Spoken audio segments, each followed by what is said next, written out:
सर्वांना नमस्कार. मास्टर विशाल सर या यूट्यूब चॅनलवरती आपलं सर्वांचं पुन्हा एकदा सहर्ष स्वागत. सर्वांना शुभ सकाळ. गेले खूप दिवस झालं मुंबई पोलीसची जे काही मेरिट लिस्ट असेल, कट ऑफ असेल, निवड याद्या हे लागलेले आहेत, लक्षात ठेवा. त्यानंतर आता फक्त राहिले ती म्हणजे आता सुरू आहे चालकची कौशल्य चाचणी. 20 तारखेपर्यंत शेवट होईल. त्याच्या आधी बॅट्समनची सुद्धा शेवट झालेला आहे कौशल्य चाचणीचा. पण आता विषय खूप महत्त्वाचा आहे की 4 घटकांचं म्हणजेच कॉन्स्टेबल असेल, चालक असेल, बॅट्समन असेल किंवा कारागृह असेल, तर ह्या 4ही घटकांचं पेपर बाकी आहेत.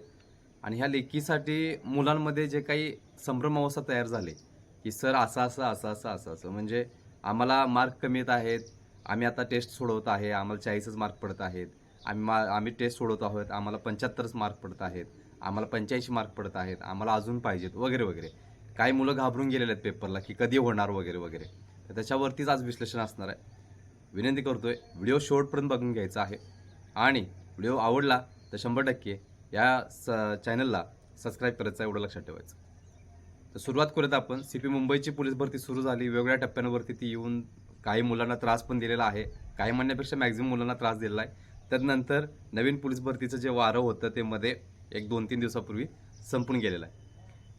आता विषय अशा पद्धतीने आहे की आज तारीख जवळजवळ 17-18 तारीख आहे. 17-18 तर फक्त 27 तारीख जर पकडली, 20 तारखेला होणार नाही म्हणून सांगितलं होतं, कारण की 20 तारखेला तुमची कौशल्य चाचणी होती. 20 तारखेला तुमची कौशल्य चाचणी होती चालकची. समजा शेवटच्या दिवसांमध्ये कौशल्य चाचणीची 10 मुलं लेखीसाठी जर असती आणि कारागृह आणि पोलीस कॉन्स्टेबलचा पेपर घेतला असता तर ती मुलं त्यातून मुकली असती. म्हणून सांगतोय ही जे पेपर आहे पुढची स्टेप ती 27 तारखेच्या दरम्यान किंवा त्याच पद्धतीनं शेवटचा आठवडा हा पेपरचा आठवडा आहे म्हणून तुम्हाला मी ह्याच्या पाठीमागच्या व्हिडिओमध्ये सांगितलेलं होतं. आता विषय अशा महत्त्वाचा आहे की सर आम्हाला कटोकट आम्ही कट ऑफमध्ये बसलेलो आहे. 38 मार्क आहेत, 34 मार्क आहेत, 36 मार्क आहेत, 42 मार्क आहेत, काय असतील ते असतील. आणि त्याच्यापेक्षा जास्त मार्क असणारी मुलं ही वेगवेगळ्या पद्धतीनं आहेत. समजा कट ऑफ जरी 38चा लागला असेल, तुम्हाला 42, 44, 48 असतील, विषय नाही. तुम्ही ऑलरेडी 4 ते 5-6 मार्क पुढे आहात, एवढं लक्षात ठेवायचं. मग ह्या मुलांनी घाबरून जायची गरज आहे का? तर नाही. ही 6 मार्काची जी मुलं आहेत, जी मार्क तुम्ही कट ऑफपेक्षा 6 मार्क जास्त घेतलाय, 4 मार्क जास्त घेतलाय, या मुलांना घाबरून जायची गरज नाही. पण त्याच प्रमाणात त्यांनी आळस करायची गरज नाही, लक्षात ठेवा. का माहिती आहे की याच्या पाठीमागं याच पोलीस भरतीमध्ये 2022-23च्या भरतीमध्ये काही जिल्ह्यातल्या मुलांचे मला फोन आलेले होते की सर मला 50 पैकी 48 मार्क होते, पण लेखीला मला 40च मिळाले आणि माझा टोटल स्कोअर ओपनमधनं 88 झाला. त्या जिल्ह्याचं ओपनचं मेरिट काहीतरी 130+ लागलेलं होतं. 88 कुठं आणि 130 मार्क कुठे, कितीचा फरक, हा विषय खूप महत्त्वाचा आहे. त्यामुळं मुलांच्या मनामध्ये जे प्रश्न होते की भीती होती की सर काय होणार, आम्हाला खूप भीती वाटते, आम्ही टेस्ट सिरीज सुरू लागलो आहे पण मार्क कमी पडालेत. एक लक्षात ठेवा, जो हा पोर्शन आहे हा पोर्शन मी सांगितले आधीच समुद्राप्रमाणे आहे. त्यातलं तुम्हाला एखादा 0.1% येणार आहे. त्यामुळे आपला अभ्यास करत असताना अखंड समुद्र, हा संपूर्ण समुद्र तुम्हाला काय करायला पाहिजे, पेचून काढायला पाहिजे, फिरून काढायला पाहिजे, अभ्यास करायला पाहिजे. सगळी पुस्तकं तुम्हाला अभ्यास करायला पाहिजे. त्यातलं 0.1% येणार आहे. त्यामुळं ही जे टेस्ट सिरीज येणारे असतील किंवा तुम्ही सोडवणारे कुठलेही प्रश्न असतील तर ते येतीलच असं सांगता येत नाही. पण फॉर एक्झाम्पल यातले काही घटक असे आहेत की 100% छाती टोकून सगळे सांगू शकतात की याच्यावरती प्रश्न येऊ शकतो. आता याच्यामध्ये 3 विषय कुठले सांगतो तुम्हाला. मराठी, मॅथ्स आणि रिजनिंग हे तिन्ही सब्जेक्ट आहेत. ह्याच्यामध्ये फक्त काय आहे, आकड्यांची अदलाबदल असणार आहे. उदाहरण तीच असणार आहेत, फक्त आकड्यांची अदलाबदल आणि त्यातल्या त्यात प्रश्न फिरवून टाकणार, दुसरं काय विषय नाही. तर इथे जे तुमचे 75% हक्काचे मार्क आहेत, जर हे तुम्हाला कळालं नाही गणित तर तुम्ही पेपरमध्ये फेल होणार, एवढं लक्षात ठेवायचं. कारण की GK GS म्हणजे बाप आहे. करंट अफेअरला तर तुम्ही बघितलं आहे, फक्त कुठल्या एका स्पेसिफिक जिल्ह्याचा विषय येत नाही, बरोबर काय म्हणतोय, स्टेटचा विषय येत नाही, नॅशनलचा विषय, आंतरराष्ट्रीय लेवलच्या सुद्धा घडामोडी येतात. मग आंतरराष्ट्रीय घडामोडीमध्ये सुद्धा काही महत्त्वाचे मुद्दे आहेत, जसे की एखादा पुरस्कार असेल, त्याच पद्धतीनं स्पोर्ट्समधल्या घडामोडी असतील, अशा पद्धतीनं कोण जिंकलं, काय जिंकलं, कोण हारलं, अशा पद्धतीनं, किंवा काही निर्देशांक आहेत, किंवा अव्वल देश कोणता, हे ते सगळंच जे तुम्ही इम्पॉर्टंट होतं ते पहिला करायला पाहिजे आणि मग सगळं बेसायला पाहिजे. तुम्ही सगळं शोधायला पाहिजे, जे इम्पॉर्टंट आहे ते पहिला करायला पाहिजे होतं. हा विषय खूप महत्त्वाचा आहे. आता खूप महत्त्वाचा विषय की सर मार्क कमी पडलेत, आम्ही घाबरून जातो, काय करायचं. एक लक्षात ठेवा, जास्तीत जास्त 90+ असणारी 1 ते 2% मुलं असतात. नंतर 80 ते 90 जवळजवळ 15% मुलं, 15 ते 20% मुलं. तिथून पुढं मग असा तो जो रेशो आहे तो खाली खाली येत जातोय आणि जवळजवळ 60 ते 70 75 पर्यंत जवळजवळ 40% मुलं तर 30 ते 40% मुलं इथं असतात सगळ्यात जास्त. त्यामुळे घाबरून जायची गरज नाही. तुम्हाला 75 पडतात ना, घाबरून जायची गरज नाही. दुसरी गोष्ट, तुम्ही जे हे सोडवताय, प्रश्नपत्रिका सोडवायला लागलाय, ती नमुना प्रश्नपत्रिका असते, लक्षात ठेवा. त्यामुळं घाबरून जायची गरजच नाही. ती एका कोचनं किंवा एखाद्या शिक्षकानं बनवलेली असते. ती फक्त कशासाठी असते की तुमचं टाईम मॅनेजमेंट असेल आणि प्रश्न कशा पद्धतीने येऊ शकतात त्यांच्या दृष्टिकोनातून ते त्याने टाकलेले असतात. त्यामुळं घाबरून जायची गरज नाही. ते थोडीच असं म्हणणार आहेत की हाच प्रश्न, थोडी छातीठोकपणे सांगणार आहे की हाच प्रश्न येणार आहे आणि तोच तुमचा चुकला आहे, तर मग घाबरण्याची गरज आहे. लक्षात ठेवा, पेपर सेट हे वेगळे लोक करत असतात, पण आता जे तुम्ही नमुना प्रश्नपत्रिका सोडवावं लागलाय त्यासाठी मी सांगतो तुम्हाला, तुम्ही जे प्रश्नपत्रिका सोडवताय त्याच्यामध्ये फक्त तुमचा टाईम मॅनेजमेंट हा विषय खूप महत्त्वाचा आहे. 100 प्रश्न आहेत, एवढ्या एवढ्या वेळा आणि एवढ्या एवढ्या वेळामध्ये तुम्हाला एका प्रश्नासाठी एवढा वेळ आहे. हे जर नाही झालं तर मग विषय अवघड होणार, लक्षात ठेवायचं.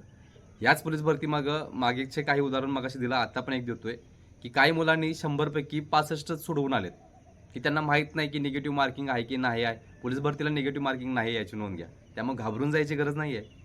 काय म्हणते, कळालं का तुम्हाला? त्यामुळे तुम्हाला 100 पैकी 100 तर सोडवा आला पाहिजे होते. साधं घड्याळ, रेग्युलर घड्याळ तुम्ही वापरू शकताय. डिजिटल घड्याळ असेल, इलेक्ट्रॉनिक घड्याळ असेल, तुम्ही वापरू शकत नाही. साधं घड्याळ घेऊन जाऊ शकताय.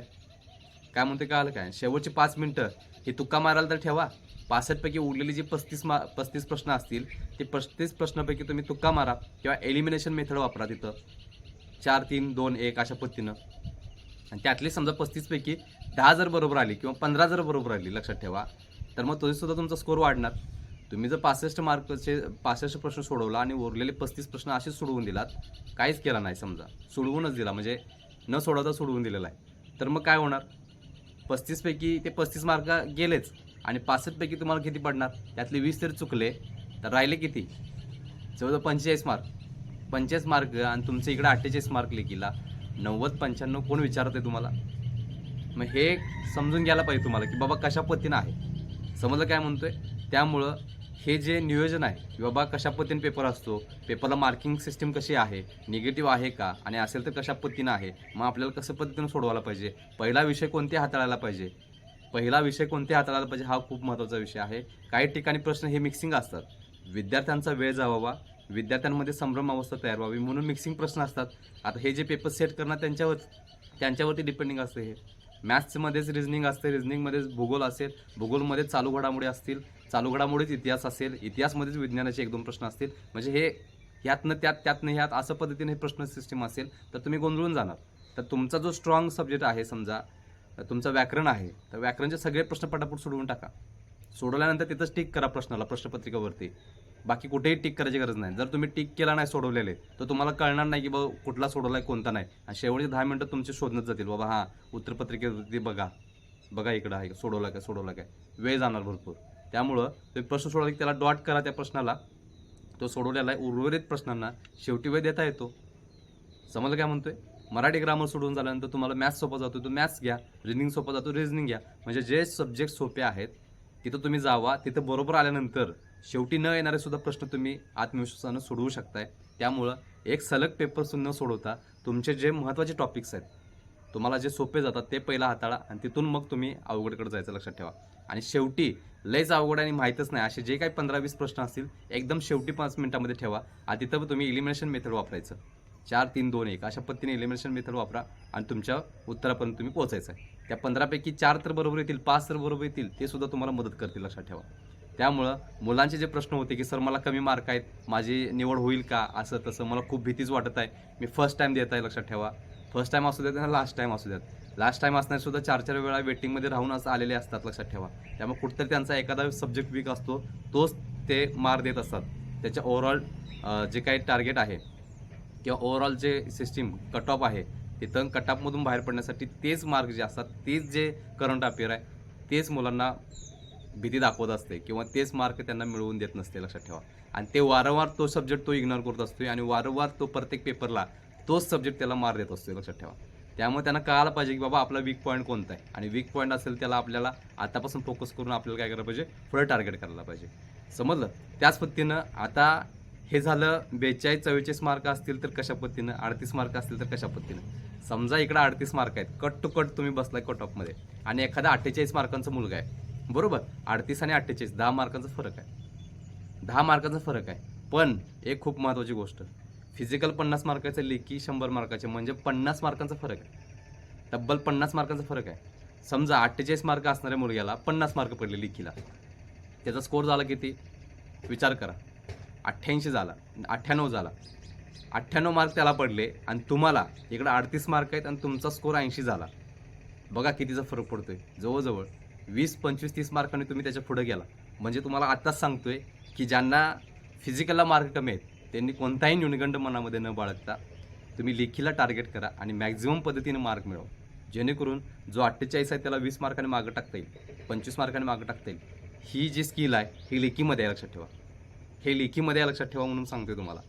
त्यामुळे अभ्यास करत असताना ट्रिकी अभ्यास करा. तुम्ही नोट्स काढले असतील, तुम्ही पॉईंट्स काढले असतील, तुमच्या काही डेट्स असतील, दिनविशेष असतील, परत त्याच पद्धतीनं एखादा पुरस्कार असेल किंवा आता रतन टाटा परवाच आपल्यातून निघून गेलेले आहेत, त्यांचे काही महत्त्वाचे पुरस्कार असतील, त्यांच्या डेट्स असतील, अशा पद्धतीनं सगळ्या गोष्टी. त्याच पद्धतीनं आता हा महिना जरी ऑक्टोबर असेल तर नोव्हेंबर डिसेंबरचे दिनविशेष किंवा महत्त्वाच्या गोष्टी काय असतील त्यासुद्धा तुम्ही फोकस करायचा आहे.